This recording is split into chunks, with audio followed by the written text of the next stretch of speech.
लोकसभा इंतखाबात के सिलसिले में बीआरएस हल्के असम्बली सनतनगर की सतह का एक इजलास मुनक़िद हुआ।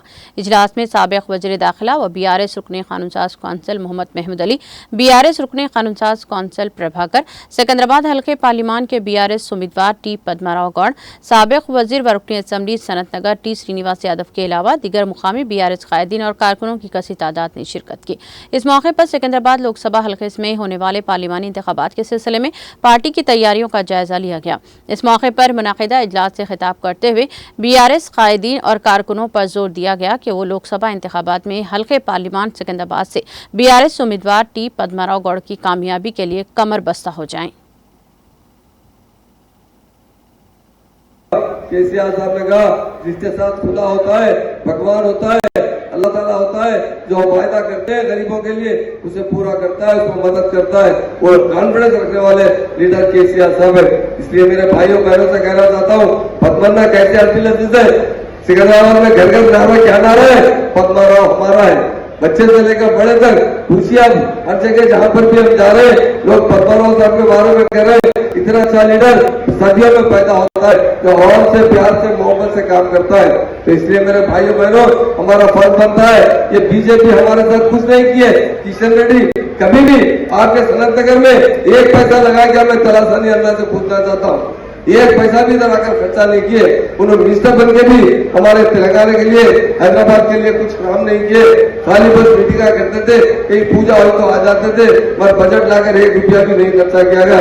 मैं इसलिए मेरे भाइयों बहनों से गुजारिश करने के लिए आया हूँ। खासतौर से हमारे एमएलसी साहब प्रभाकर साहब ने उर्दू में हमारे मुस्लिम भाइयों के लिए बहुत अच्छी बात की है। मैं उनसे यही गुजारिश करना चाहता हूँ, एक वोट भी नहीं वेस्ट होना चाहिए। एक वोट भी हमारा क्रॉस गया तो ज्यादा फायदा बीजेपी होता। और कांग्रेस पार्टी सेकुलर पार्टी नहीं है, नाम तो सेकुलर है। एक तरफ बीजेपी पार्टी है तो दूसरी तरफ कांग्रेस पार्टी है। ये दोनों पार्टियों के लोग, दोनों पार्टियों के नुमाइंदे आपका काम नहीं कर सके। नागेंद्र साहब का देखिए, अभी जिस तरह बताया गया, और मैं खुद भी जानता हूँ, जब तक हम पावर में थे, आ गए हमसे मिलते थे, पद्मना से मिलते थे, तलाशानी से गले मिलते थे, सीधा जाके रेवंत रेड्डी के गोद में जाकर बैठ गए और हमारे साथ धोखा करे। ऐसे धोखे के लोगों को टिकट क्या देंगे? मैं प्रभाकर से भी कहता हूँ, कोई भी मुसलमान कांग्रेस को टिकट नहीं देगा सिकंदराबाद के अंदर, क्या सारे तेलंगाना के अंदर केसीआर साहब बीआरएस पार्टी को वोट देगा। ये गुलाबी झंडे को कार के निशान को वोट देकर भारी रिजल्ट से जाएंगे। और खासतौर से पद्माराव साहब को कैंडिडेट का सिलेक्शन किया है सीएम साहब ने, टक्कर से किया है। जब नागेंद्र साहब हमारे साथ धोखा करे तो सीएम साहब बोले हमारे पास भी एक शेर है, हमारे 2 शेर है, 2 में एक शेर पद्मन्ना है, एक तलाशानी अन्ना है। ये जोड़ी जो है ना, ये तेलंगाना जोड़ी नहीं, ऑल इंडिया जोड़ी इसलिए कराओ, ये दोनों मिनिस्ट्री करे, ये दोनों मिनिस्ट्री करे। आप बोलिए, कहीं भी बाजू कांस्टिट्यूंसी के एमएलए को इंडिया में कहीं भी मिनिस्ट्री बनाएगा? बताइए। बाजू कभी भी एक डिस्ट्रिक्ट में एक मिनिस्ट्री दिया तो मुश्किल से देते हैं, पर आपके पास सिकंदराबाद के लोगों को, सनतनगर के लोगों को, सिकंदराबाद एमपी कांस्टिट्यूंसी में एक नहीं 2 मिनिस्टर एक साथ काम किए।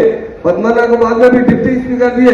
अरे सीएम साहब भी पहले डिप्टी स्पीकर थे, बाद में जाके आगे हमारे चीफ मिनिस्टर बने हैं। तो इसलिए मेरे भाइयों से कहता हूँ कि नंबर 1 के झूठे वायदे कर रहे, मुसलमानों को भटका रहे। मैं भी एक मुसलमान हूँ, क्या बोले 4 मिनिस्टर देते बोले, कौन बोले? रेवंत रेड्डी। हम तेलंगाना बना तो, हम पावर में है तो मुसलमानों को 4 मिनिस्ट्री देंगे। अरे तेलंगाना पावर में है, आज तक एक मिनिस्ट्री भी नहीं दी गई। ये कहना चाहता हूँ मुसलमानों से, मुस्लिम उलमा से भी गुजारिश करना चाहता हूँ, आप गौर कीजिए, आपका ओवर वेस्ट मत कीजिए। इतने अच्छे कैंडिडेट हमारे पास है, एक से एक अच्छे कैंडिडेट है, एमपी कैंडिडेट। और किधर गया बताइए? हमारे घर घर तक हमारे बहनों को 2500 देते बोले किधर गए? हमारे बुजुर्गों को 4000 देते बोले किधर गए? हर सूबेयात में तरक्की की बात की गई। आज तरक्की छोड़ के हम जो 9.5 साल में तरक्की दिलाए थे, वो 4 महीने के अंदर उसे जवान शुरू हो चुका है।